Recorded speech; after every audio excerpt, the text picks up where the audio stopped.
and welcome to the loading screen from Cracked Media. My name is Soren, and joining me are the most esteemed co-hosts I've ever had the opportunity to work with, Diatonic and Gedster. How we feeling today? We're feeling pretty all right. Like you said, inaugural episode, so should be a good time. I'm very excited to chat a little bit about esports just across the entire industry with you guys. So should be a fun time. Nervous I'll make a fool out of myself, but hey, I mean that's kind of live TV, right? That's kind of the gig of it. So that's very true. Yeah, looking forward to it. Gonna get some good conversation in about some some esports industry topics, some things that I'm familiar with, some things that I'm probably not familiar with, but I'll learn along with the viewers too. So it'll be a good time. Yeah, absolutely. There are some esports that we're going to be talking about today that I know very little about, but I'm excited to genuinely learn because the communities are amazing. So I'm really excited to get to know just a little bit more. But I think first up, we're going to be starting with some Marvel Rivals news. Diatonic, I know you're kind of the Marvel Rivals man. Do you want to take it away with the first one?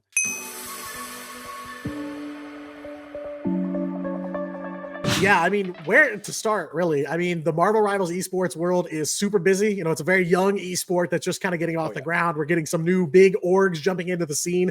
We are right in the middle of a very hot Stage 2 Marvel Rivals Ignite competition. EMEA just wrapped up the end of their group stage. They're getting ready for playoffs next week. So there's a ton happening here. But kind of at the top of the line, if you haven't been keeping up, from the EMEA region, a very large name in esports has just entered the fray and already clicking heads over the last couple of weeks. That is NAVI, Natisvin Siri. You may know them from a little game called Counter-Strike. That's where I know them from. But they have officially signed the first ever Rivals World Champions. That would be the former team known as Team 1, also formerly known as RAD Esports. They have a lot of names. But they went to Guangzhou, China a couple months or so ago and won the mid-season finals, the first Rivals LAN tournament.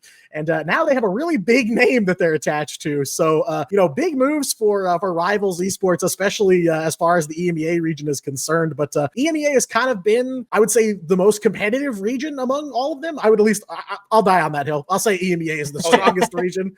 But yeah, I mean, it's crazy times. I mean, to see NAVI, a team that I've known for years now from Counter-Strike tournaments, it's kind of wild to see them in Marvel Rivals and see their logo on that Ignite stream. Yeah, absolutely. I was really waiting throughout all of Stage 1 to start seeing more and more big name orgs. I was really looking for like a G2 or a lot of those big name orgs to really jump into the scene. And Stage 2, I definitely think has kind of brought that. I saw a lot more like actual, I think OG is also in the scene as well. A lot more big names, both in NA and EMEA. And I even think Gen G is out in, I think the Asia region as well. Yes, they are. So internationally now, there's a lot more buy-in from big orgs. And I mean, you can't say that it's not working out great. That Navi roster that you mentioned, pick up the X mid-season final, the current reigning champions. They are kind of on a crazy run. I know earlier today, as of recording, they took their first loss and their first map loss, though. They were 3-0 going into the day, not having lost a map. And the only team they lost to was Virtus Pro, considered, I think they were the favorite going into Stage 1 that just happened to not get to the mid-season finals, but they were a favorite. They're an odds-on favorite as well this stage going to the grand finals. So that's definitely not a knock on them. I think the EMEA region is just crazy right now. I agree with you 100%. I think it is by far the most competitive region. It really makes for a really good show to watch. It's very entertaining. Yeah, for sure. I think that the most interesting thing about Marvel Rivals esports so far is my game of choice, for those of you who don't know, is Overwatch. And it makes me very happy to see a lot of players that I know from my time in Overwatch migrating over to Marvel Rivals and seeing a lot of success. On that Navi roster alone, I was looking at some of the names and I'm familiar with Fate. I'm familiar with Level 1 Crook, Naga, Rajaro. All of those guys were Tier 2 or Tier 1 Overwatch players back in the EMEA region, and they were all very good at the game, but never quite found their footing. I think Naga was the only one to play in Tier 1 Overwatch, but now moving over to Rivals, we're seeing not only those guys, but a whole lot more players, especially over in the Asia region. That's probably the region I've watched the most in Marvel Rivals. Crazy Raccoon has a player named Lastro, who used to be an excellent flex support back in the Overwatch League days. And when I tuned in, he was literally top damaging lobbies on Jeff. It was extremely funny. Gen G just recently dropped one of my favorite Overwatch players of all time. I think Xe is now playing for Z10, if I'm not mistaken. Yeah. I'm a big fan of Xe.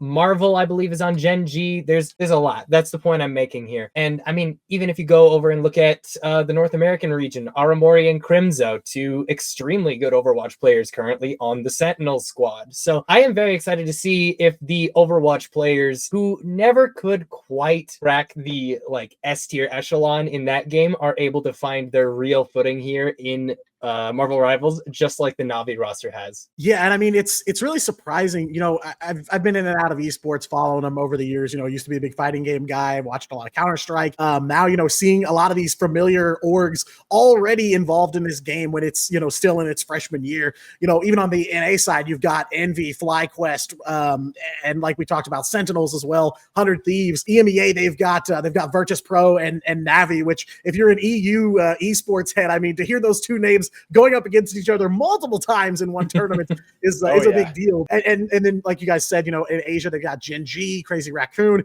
There's a lot of really big names involved in Rivals esports so early on. And now people are kind of wondering, like, the question out there is like, okay, who's the next big org to enter? Or a lot of people are saying, okay, now that Navi is in here, a lot of orgs are going to feel more comfortable entering the space. I don't disagree with that, but I do feel like right now we're still kind of discovering the talent. You know, like you guys were talking about, there's a lot of really talented Overwatch players that have made the transition into Rivals, but we're starting to see kind of this first breed of homegrown Marvel Rivals talent. You know, I do a lot of work with grassroots and Rivals, so I see some of these guys coming up, you know, in stage 2 right now. A couple teams I'm familiar with, Team Kiri and YFP, both smaller kind of tier 2 teams. I watched them when they were Cafe Noir and Arrival 7. So getting to see them kind of make that transition is great. And now everybody's wondering, like, who's next? But I think the question is, like, we have to wait for some more talent to really emerge before someone's going to jump in. I mean, I've got a dream list of orgs I want to see show up in Rivals, but you know, it may still be a little early for them to jump in. Absolutely. I'm very blessed as a 100 Thieves fan through and through. They were one of the first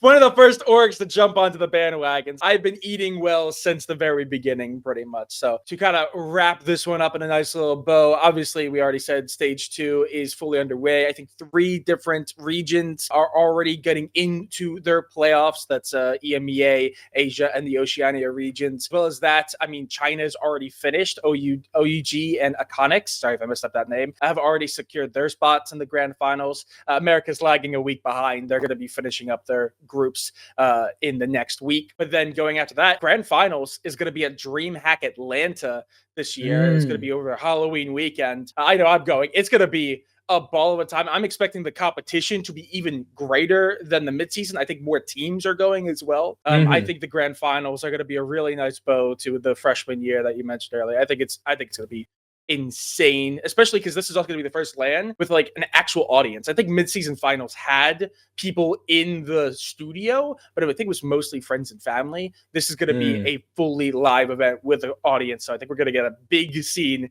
or a big idea of what the actual scene is going to be like and what the audience is going to be at these LANs. Yeah, and DreamHack audiences are pretty good too. I mean, in the first year of the Overwatch Champions Series, we had both of our LANs at DreamHack events, the first at Dallas and the second at Stockholm. This year, the third is going to be at DreamHack Stockholm, which, by the way, I will be attending. I am very excited about that. I get to go to Stockholm. I've never been overseas before. I'm so excited. I am very excited to see how that first DreamHack LAN here in the States goes for Marvel Rivals. It's going to be a good time. Like they said, DreamHack Atlanta, early November. If you can make it, get your tickets now. It's going to be a great show. Yeah, definitely. You don't want to miss it. I mean, explosive matches, great teams. The competition's insane, and there's never going to be enough invites for the level of talent in the game already.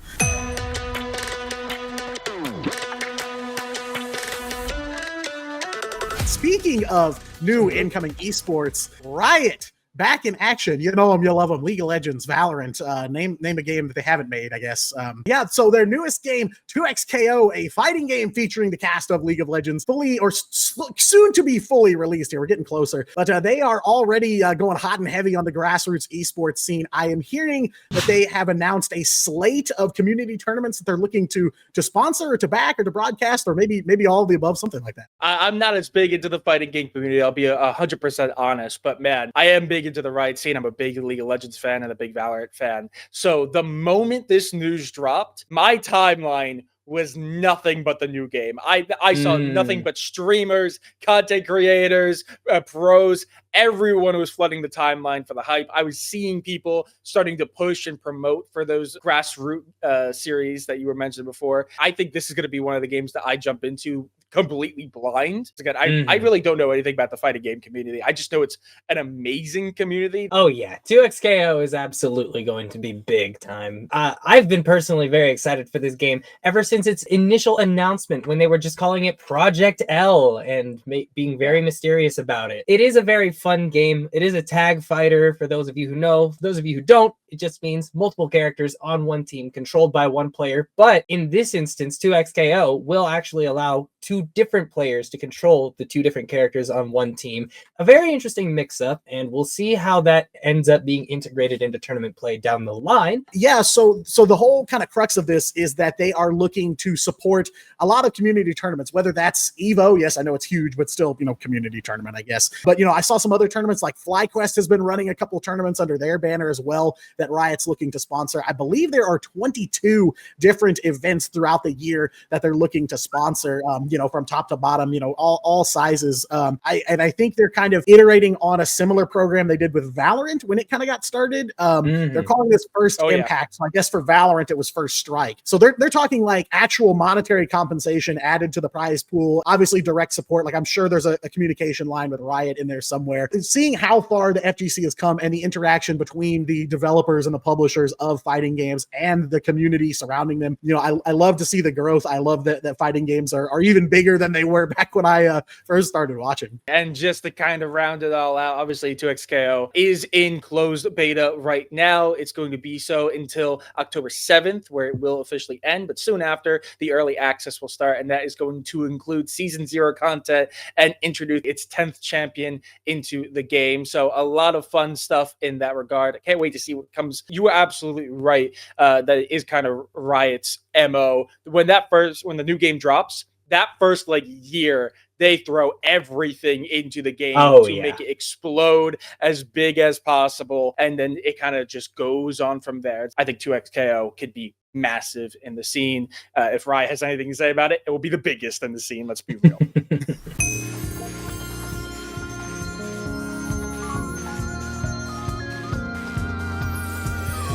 And while we're on the topic of fighting games, we may as well talk about the other big FGC highlight of this most recent month of September. Evo France 2025 has reached a record-breaking number of entrants across all of its titles. It has gotten up to over 1,600 players in Street Fighter 6, which makes it the first time a Street Fighter tournament has ever broken a 4-digit entrant count on the European continent. This is going to be the single greatest Street Fighter tournament Europe has ever seen. I don't know why I misread that when we were going through it. I thought it was saying 1,600 viewers, and I was like, I don't know what the normal viewer count. I didn't realize that's 1,600 players are registering to play. That is an insane. I said before, I know the fighting game community is incredibly passionate. Oh yes. I was not. Wow, my brain's a little fried after that. I completely misread that. 1,600 viewers for a tier 1 event, guys. I guess when it comes to fighting game regions, it's been a while since I've really been deep into the fighting game, competition. But EU, not necessarily a game in my mind that strikes as a fighting game region. But that's huge. And I haven't gotten in on Street Fighter 6. I have to admit. We've been talking about Street Fighter this whole time. Tekken also broke 1,000 entrants. That's absolutely insane, considering the fact that nothing in Europe has ever been that big in terms of Tekken. As someone who is very big into like the FPS scene. I think to like I also follow the Call of Duty scene a lot. There's only like, I think what, it's 4 slots per team, and there's only like, I think it's like 15 It's teams. 12. It's 12? It's even less. Thank you for, yeah, no. So it's not a lot of, like in totality, it's not a lot of players. That's one of the things where it's like, it's always difficult to get into the tier 1 scene simply because there's not enough spots. Yeah, and I mean that's always been the strength of the fighting game community when it comes to esports, is the spectacle of it. Because you talk about like League of Legends or Marvel Rivals, or any like Valorant too, where you have like a pool of 16, maybe 18, 20, 30 teams, and that's great, and it feels like a big field. Right now, like Rivals Stage 2 feels kind of big with 16 teams in NA. But you talk about a room with 1,600 people in it, it's like a mosh pit for like 3 days of just fighting game beef for days on end, and it's very entertaining to be around. It's entertaining to watch, even if it's just on Twitch. But I mean, that's always kind of been what's drawn me to the FGC, is like just getting to see how many people are there competing, and it creates this energy unlike anything else I think in other esports. If you're a big drama or rivalry kind of fan, I mean, you gotta find a fighting game to watch, and there's just so many now. It's great, the variety of games that there are out there and how popular each of them are. So yeah, it's a very versatile and very passionate community, unlike any other in esports, I would say. I'll die on that hill too. I'm dying on a lot of hills today, but I'll choose to die on that one. Dude, too. there's so many hills. Let's go back to Riot a little bit. Currently, Valorant Champions Paris is happening, and we are pretty deep into the playoff bracket right now. Today alone, NRG and Fnatic found themselves in the upper bracket finals. But yeah, Fnatic beat out PaperX, and NRG beat out MIBR to find themselves in the upper bracket finals today. Currently in the losers bracket, we have a couple of heavy hitters, including those teams that I just mentioned, DRX and Team Heretics, who did manage to take away the Esports World Cup, if you count that as a real tournament. I kind of don't. It was a single elimination bracket, off-season event on an old patch. But I mean, either way, there are still heavy hitters in here. There is still hope, as I am really hoping for a Pacific three-peat with all 3 of the trophies going to a Pacific team this year. My favorite team in Valorant actually won Valorant Masters Bangkok earlier this year. T1, they managed to take that trophy out of nowhere. Fun. At this point, personally, I'm pulling for DRX. PaperX would be nice too, but they're both in losers now, so it'll be very interesting to see how this tournament goes. I'm a 100 Thieves fan through and through. The team that got in off of our incompetency at times in the last chance qualifier was MIBR. And hey, go back and watch the games. MIBR was not doing well, and then I don't know what happened. We stopped playing, and Aspas remembered, I'm the greatest of all time. What am I doing? And they just dominated us. I'm rooting for MIBR. Fun fact, this has been a statistic I've been shouting from my rooftop, online, in person, anyone I could say it to, since his introduction into VCT. So at the second season of VCT, he was not there for the first chaps. The top 4 of every single Valorant champion since then, so the last 4, has been an NA team, an EMEA team, Pacific or Chinese, because China was originally a region, but I'm going to count them both because it was EDG. And then whatever team Aspas is on, fun fact. It's been whatever he's on. It was Leviathan. It was Loud. I mean, he's bounced around and he's made it to the top 4 every single time. God, you'll get consistency out of him and you'll get a good placement. He almost secured it today. If you have not watched the games from the 28th, both of them, the Fnatic and the PRX games, were incredible. But the entire tournament has been insane. I mean, G2 gets knocked out round 1 in the playoffs. EDG, the reigning champions, the only team also to have won a previous champions, qualified for this one, and then get absolutely obliterated. They get bounced. Just bounced out of groups. So they're gone. No matter who wins this, we're getting a new VCT champion, and I think that makes it insane from start to finish. I can't wait to see who. I think it will be a pretty quick one, but it is pretty much breaking news as of day of recording, with the news from the LTA finals today, and the fact that the LTA he's gone. No more LTA commissioner, I guess now officially the LCS commissioner, Mark Zimmerman, otherwise known as Marks, announced, it was being reported before, but it's officially announced as of like 5 hours ago, that the LTA North-South no more, as the CB LOL and of course the LCS are returning for 2026. They're going to be their own independent leagues again. We're going back. There's been a lot of controversy and a lot of contention in the scene for the entirety of the last year because of the LTA, the rebranding and all that. I don't think there's anyone who is disappointed to see the LCS and the CB LOL branding. Yeah, it's going to be good to see him back for sure. I admittedly, when I watch League, it's usually just the LCK, Worlds, or MSI. I'm not a huge like domestic regular season watcher. I did tune in for the finals and the lower finals yesterday and today, because obviously one of the big headlining things about this year of League is that it is 100 Thieves last year. They're going to be dipping out of the LTA. I guess they're not going to be a part of the LCS moving forward because they have sold their spot to a completely different buyer. We don't know who that is yet, but I am interested to see who that is going forward. The final heist will be concluding at Worlds, which is, I think, exactly what everybody at 100 Thieves, everybody who is a fan of 100 Thieves, kind of hoped for going into this. So it'll be bittersweet for sure, because we all know they're not going to win. When I first got exposed to League, it was, season 3, geriatric again. So let me clarify. So when I started getting into it, I was like, oh, wow, there's like a whole sport for this game. That's cool. So, I watched a lot of LCS when I was kind of in like high school-ish, and I kind of fell off of League of Legends for a long time. Within the last couple of years, I've started playing again. And I was like, oh, I should check out the LCS because like, man, there's got to be a bunch of new teams and like all kinds of new players. And I'm like, what is the LTA? What does that mean? Like, what? It's weird that they rebranded the LCS, and it's even weirder to me that they're going right back to it after they realized, oop, maybe this is not the play.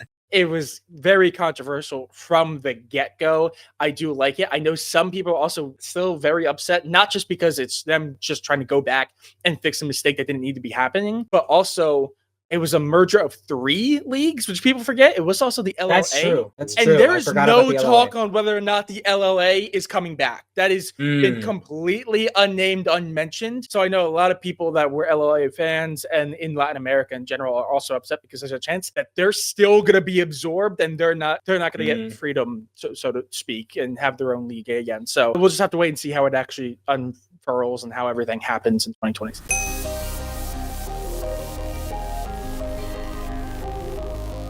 All right, and kind of the segue into one of our last talking points here. Call of Duty Black Ops 7 trailer, also announcement for the multiplayer. I mean, it was dropped on the 22nd of September, and true to all Call of Duty news, it got both cheers as well as a little bit of skepticism. 16 6v6 maps, some changes to Omni movement, as well as some returns of some very notable and well fan-loved maps like Raid, Express, and Hijacked from Call of Duty Black Ops 2. But of course, there's always the conversation that it just looks like the last Call of Duty reskinned, repackaged, and sent back out for the masses. So a lot of praise, a lot of jeers. It's the typical Call of Duty scene. What can you really say? And it's all about the multiplayer, at least. No news from the actual scene quite. There has been a lot of news within the scene itself. Atlanta FaZe have rebranded to Vegas FaZe. Vegas Falcons, obviously they left to make room for FaZe in that city, but they have, in a move that has shocked absolutely nobody, rebranded to the Riyadh Falcons because Saudi Arabia will do Saudi Arabia things. FaZe has made a couple of interesting roster moves. They have signed 04 and who was it? It was 04 and one of the other search players. It was a Booza. Okay, yeah. I mean, going into the Black Ops 7 season, it's going to be very interesting to see if the success that teams had in that game are going to be replicated in this game. But yeah, Black Ops 7 is going to be a really interesting year for Call of Duty. Obviously, FaZe Core split up. Draza's back. Celium went to Riyadh. I think the Tiny Terrors split, which is crazy. Abizi's on went Thieves to 100 now. Thieves. Like, let's go! What are we talking about? The Tiny Terrors have been together since E United, and now like they're split for the first time in like 7 years or something like that. So this is going to be a tumultuous year of Call of Duty, to say the absolute least. I'm an outlier for sure, kind of on the outside looking into that kind of game, but yeah, interesting kind of seeing how players transition from game to game and what they kind of retain along the way.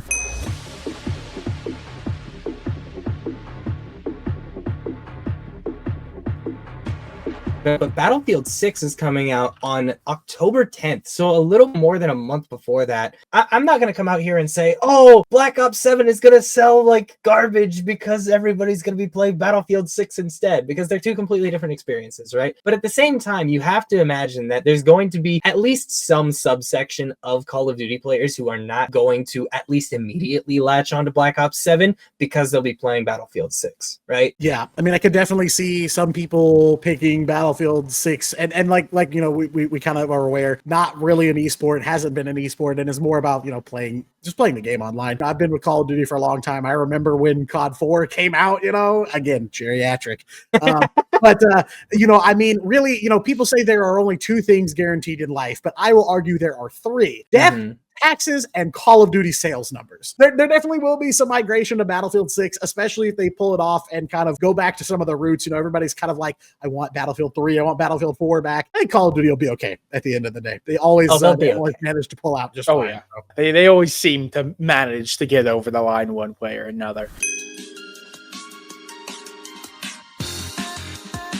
Dota 2, the International 2025 happened, everybody. The biggest tournament in the Dota calendar. It has concluded, and the champions are it's Team Falcons. Wow, who could have foreseen this? The org that buys out good rosters in every single game won another championship. No, but this run actually was pretty impressive from them. I will give them credit. The players did play out of their minds in this instance. They did end up taking the champions of last year's TI out in Team Liquid, I believe pretty early on in the bracket stage. I think they took down Team Spirit in the qualifier for the bracket stage, and Team Spirit is, I believe they won Esports World Cup as well. I hate to be bringing up that tournament so much, but they've been consistently like the best team in Dota this year. It was still an extremely close final against, I believe, Exhibit in the grand finals, game 5. No, it was Xtreme. My fault. Team Falcons does end up taking the win there. So congrats to the players for sure. Absolutely massive stuff coming out from them. TI, one of the hardest tournaments in the world to win. In some other pieces of smaller news,